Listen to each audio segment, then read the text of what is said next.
I discovered my parents left me nothing in their will, while my sibling got everything. So I cut off the $3,000 monthly bills I'd been paying and watched them panic within weeks. My name is Jake, and I'm 32 years old. Up until recently, I thought I had a pretty solid, if not perfect, relationship with my parents.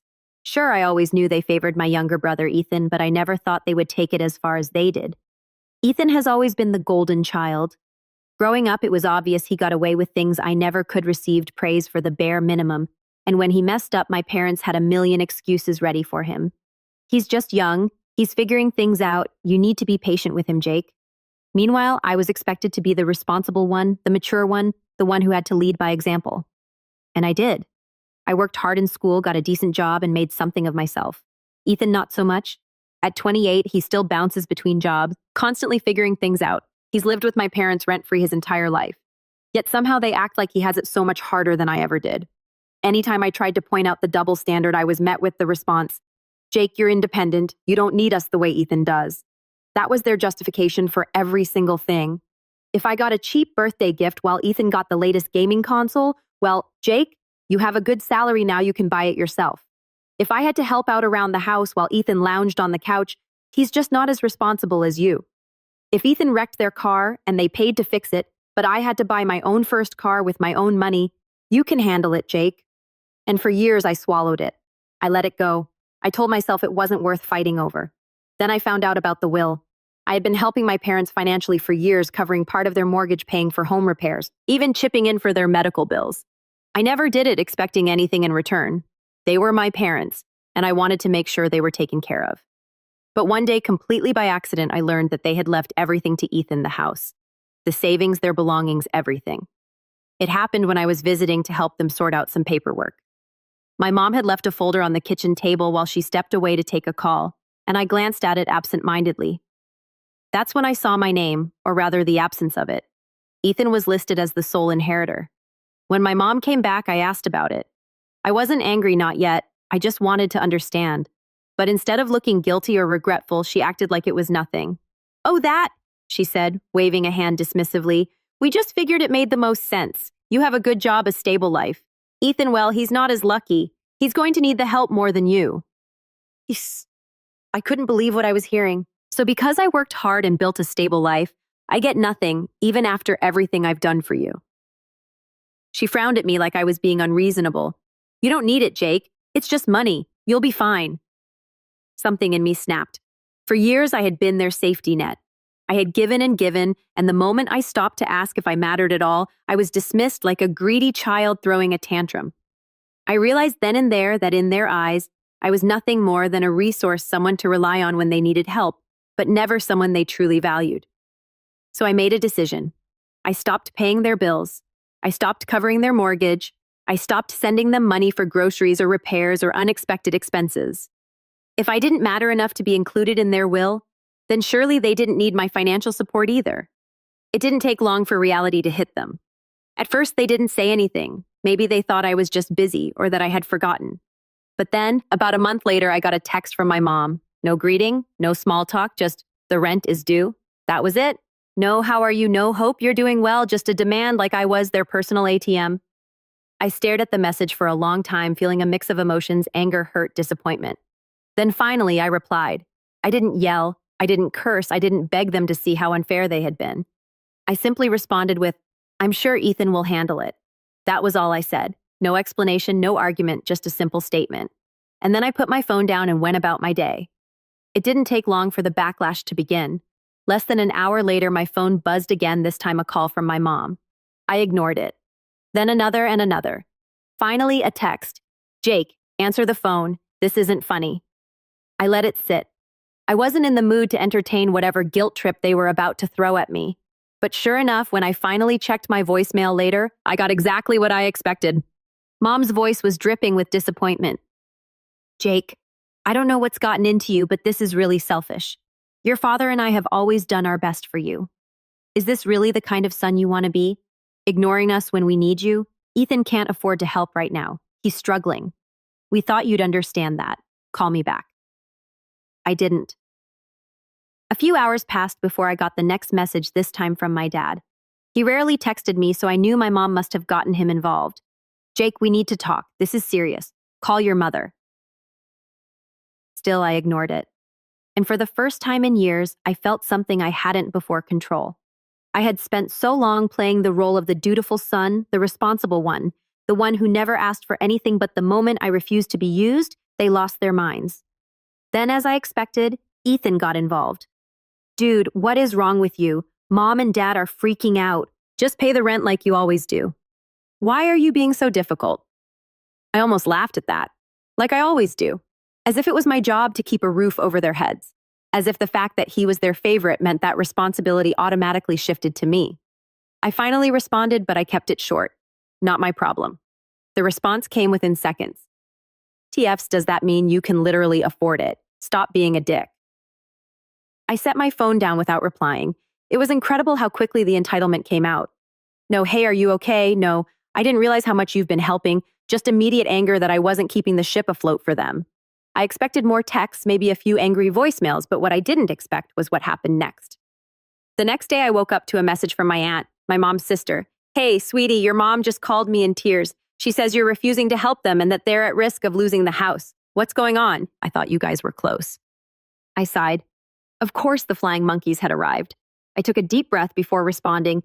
Hey, Aunt Lisa, I appreciate you checking in. I'd love to explain, but I think you should ask Mom why she left me out of the will completely while expecting me to pay their bills. Let me know what she says. There was a long pause before she finally replied, Wait, what? I smirked. That was my cue to step back and watch the fallout begin. Because now it wasn't just between me and my parents. Now the rest of the family was about to find out exactly what had been happening behind closed doors. And I had a feeling my parents weren't going to like it. Aunt Lisa didn't text back right away, and I figured she was either trying to get the full story from my mom or just processing what I'd said. Either way, I wasn't going to chase after her for a response. Instead, I went about my day enjoying the rare peace that came with not being at my parents' beck and call. But that peace didn't last long. By the afternoon, my phone lit up again. This time it was my mom. How could you say that to Lisa? This is a family matter, not her business. You're making us look bad. Ah, there it was. Not, we're sorry, let's talk about this. Not, I didn't realize how unfair this was to you. Just pure outrage that their actions were now being questioned by someone else. I waited a few minutes before responding. It became her business the moment you dragged her into it. If you don't want people knowing what you did, maybe you shouldn't have done it. That shut her up, at least for the moment. But then Ethan chimed in again. Mom is literally crying right now. Do you feel good about that? Do you feel good about making your own mother cry? I stared at the text, shaking my head. The manipulation was so blatant, it was almost funny, almost. If she's crying, it's because she's realizing that actions have consequences. Not my problem. I sent it, and this time Ethan didn't respond right away. Maybe he was running back to Mom and Dad, feeding them my words so they could all sit together and fume about how awful I was. Meanwhile, I was starting to realize just how much weight had been lifted off my shoulders. For years, I had been the responsible one, the dependable one, the one who picked up the slack when my parents coddled Ethan and let him skate through life without consequences. And what did I get for it? Nothing. Not even an acknowledgement in their will. I'd sacrificed vacations, nights out, even put off buying a home of my own because I was always helping them out, and they never once appreciated it. I was done. A few hours passed, and then my phone rang again. This time I answered because it was Aunt Lisa. Hey, I said, keeping my voice neutral. Hey, Jake, she said, and I could tell from her tone that she was treading carefully. I just got off the phone with your mom. I waited, letting her continue. She told me a very different version of what's going on. I almost laughed. Let me guess, she made it sound like I'm some selfish, greedy son who suddenly decided to abandon them for no reason. There was a pause and then a quiet sigh. More or less. I leaned back in my chair. Did she mention that I've been covering their bills for years, or that they left me out of the will entirely while giving Ethan everything? Another pause. No, she left that part out. Of course she did. Well, I said, keeping my tone even, that's what happened. Lisa sighed again. Jake, I had no idea. I really didn't. And honestly, I don't blame you one bit. That surprised me. Really? Of course. Look, I love your mom, she's my sister, but she's always played favorites with Ethan. And I hate to say it, but I think she just assumed you'd always be there to clean up their messes. that you would never say no. Well, I said, she assumed wrong. Lisa was quiet for a moment, then she said, so what now? I exhaled slowly. Now they figure it out on their own. I'm done being their safety net. Lisa didn't argue. In fact, she let out a dry little chuckle. Honestly, good for you. We talked for a few more minutes, and before we hung up, Lisa said something that stuck with me. I have a feeling this isn't over. They're going to try something. Be careful, Jake. She wasn't wrong because later that evening, I got another text from Ethan. Fine, if you want to act like a selfish asshole, go ahead. Just don't come crawling back when you realize you messed up. I stared at the message for a second before shaking my head. Messed up, I hadn't messed up a single thing. If anything, this was the first time in years that I was finally getting something right. But Ethan's text made one thing very clear: they weren't going to back down that easily. And part of me was almost looking forward to whatever they tried next. The next morning, I woke up to a pounding on my front door. Not a polite knock, not even an impatient one. This was the kind of pounding that made you think someone was about to break the door down. I already knew who it was before I even checked the peephole. For a second, I debated just ignoring it, letting them stand out there and fume, but something told me that if I didn't answer, they'd just keep banging until the neighbors complained. With a sigh, I opened the door. Sure enough, there stood my parents and Ethan. Mom had her arms crossed, her face pinched with disapproval. Dad, as usual, stood slightly behind her like he always did when she was in full attack mode. And Ethan? Well, Ethan had the same smug, self-satisfied expression he always wore when he thought he was in control of a situation. I leaned against the doorframe, arms crossed. Wow, this is unexpected. Mom didn't waste time. Jake, we need to talk. I let out a small chuckle. Oh, now you want to talk? Not when you were writing me out of the will. Not when you were expecting me to keep paying your bills while giving Ethan everything. Now suddenly it's urgent. Dad sighed like I was being difficult. Son, can we come in? I pretended to think about it, then shook my head. No, I don't think so. We can have this conversation right here. Ethan scoffed. Are you serious? Dead serious. Mom huffed, clearly not used to being denied what she wanted. Jake, you're being childish. Childish? I repeated, raising an eyebrow. That's rich coming from the people who showed up at my house unannounced, pounding on my door like debt collectors. Mom's face turned red, but she took a deep breath, trying to regain control. Listen, she said, shifting to what I called her guilt trip voice. We know you're upset. We understand that you're feeling left out, but you have to look at this rationally. I actually laughed. Rationally? You want to talk about rationality after what you did? To Dad, who had been silent up until now, finally decided to chime in. Son, you're doing well for yourself. You have a good job, a stable life. Ethan, well, he needs more help. I turned to Ethan, who was still standing there, arms crossed like this was all beneath him. He needs more help, I repeated. He's 30 years old. He's not a kid. He's had every advantage handed to him while I had to work for everything I have. And now, after all that, you decided he deserves to inherit everything while I get nothing. Ethan smirked. It's not my fault you didn't fight for it. I stared at him, genuinely stunned by how shameless he was. Fight for it. I repeated, my voice quiet. Fight for what? My own parents' love. My own share of what should have been an equal inheritance.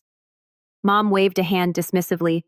Oh, stop being dramatic. We just thought it made sense. You don't need the money, Jake. That's not the point, I snapped. It's not about needing the money. It's about fairness. It's about the fact that you used me for years, took my help, took my money, took my time, and then tossed me aside like I was nothing when it came to the one thing that should have been fair. Mom's eyes flashed. Jake, we are your parents. We raised you. The least you could do is show us some respect. I laughed, a short, sharp sound. Respect. You want respect when you've shown me none. Ethan rolled his eyes. God, you're so dramatic. You're seriously throwing a tantrum over this. You're acting like you're some poor struggling victim. I turned to him, my voice ice cold. You really want to talk about struggling, huh? When's the last time you had to work a full-time job without Mom and Dad bailing you out? Oh, wait, you never have. That wiped the smug look off his face. But before he could fire back, Mom cut in again. Enough, she snapped. Then she took a deep breath, smoothing out her features. Look, Jake, this is not how I wanted this conversation to go. But the reality is you're family, and family takes care of each other. I could practically hear the trap she was setting. Uh-huh. I said, not giving her anything. She sighed as if this was exhausting for her. The mortgage is due. I tilted my head. And we're a little short this month. I couldn't help it. I actually laughed. Are you serious? After everything you just said, after standing here defending your choices, you're still asking me for money. Mom's lips pressed into a thin line. Jake, we're asking you to do the right thing. There it was. The manipulation, the guilt-tripping, the expectation that no matter how badly they treated me, I would still come running when they needed me. I took a deep breath, looked each of them in the eye, and said, no. Mom flinched like I'd slapped her. Excuse me. I said no. I repeated, my voice steady. I'm not paying a single cent. Not now, not ever again. Ethan let out a low whistle. Well, so that's it, huh? You're just going to let your own parents lose their home over some petty grudge? I stared at him. You live there too, don't you? Maybe you should step up and pay for once in your life. His face darkened. You're selfish, Jake. Mom, however, wasn't done. Jake, she said, her voice dangerously low. Do you really want to do this? Do you really want to walk away from your family over money? I met her gaze without flinching. That's funny, I said, because from where I'm standing, you walked away from me first. She opened her mouth, but I didn't let her speak. You made your choice. You chose Ethan. You chose to leave me out. Well, now I'm making my choice, and I choose to be done. I stepped back, and without another word, shut the door in their faces. For a few seconds, there was silence. Then I heard Mom's muffled voice through the door. This isn't over, Jake. I smiled to myself. No, it wasn't. Because something told me they were about to learn just how badly they'd messed up. I didn't expect them to leave right away. My mother wasn't the kind of person to back down when she thought she was owed something. Sure enough, less than a minute after I shut the door, the knocking started again, this time louder, angrier. Jake? Mom's voice was shrill, barely muffled through the door. You're making a huge mistake. You're going to regret this. I leaned against the door, arms crossed, listening to her rant. Dad, ever the quiet follower, muttered something I couldn't quite make out, probably trying to calm her down. But Ethan, ever the golden child, had no such patience. You're such a selfish piece of garbage, you know that, he shouted. All those years we took care of you. That actually made me laugh. I swung the door back open just enough to glare at him. You took care of me. That's funny, Ethan, because I seem to remember working 2 jobs in college while you had Mom and Dad paying your rent. I seem to remember lending you money that you never paid back. I seem to remember bailing Mom and Dad out while you sat around doing nothing. His smug expression wavered, but he quickly recovered. Well, I was the one they trusted with their estate, wasn't I? Maybe you're just mad that you weren't good enough. I clenched my jaw, inhaling sharply. This is what he wanted. He wanted to get under my skin, to make me react, to make me lash out, so that I'd be the one looking like the bad guy.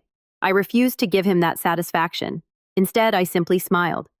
Good luck with that estate, then. I'm sure it'll be real helpful when you're struggling to pay the mortgage next month. I shut the door again. This time they didn't knock. For a moment, there was silence. Then I heard my mother's voice, lower this time, but still carrying that same venom. This is not over, Jake. I smirked. Yes, Mom, I muttered under my breath. It really is. The next few days went by in a blur of tension. I expected them to try something, maybe send a passive-aggressive text, maybe get my extended family involved, but to my surprise, nothing came. No calls, no emails, no word from anyone. I kept waiting for the other shoe to drop, but instead it felt like the world had just shifted. I wasn't constantly on edge anymore. I wasn't hearing my mother's guilt trips or my dad's weak apologies.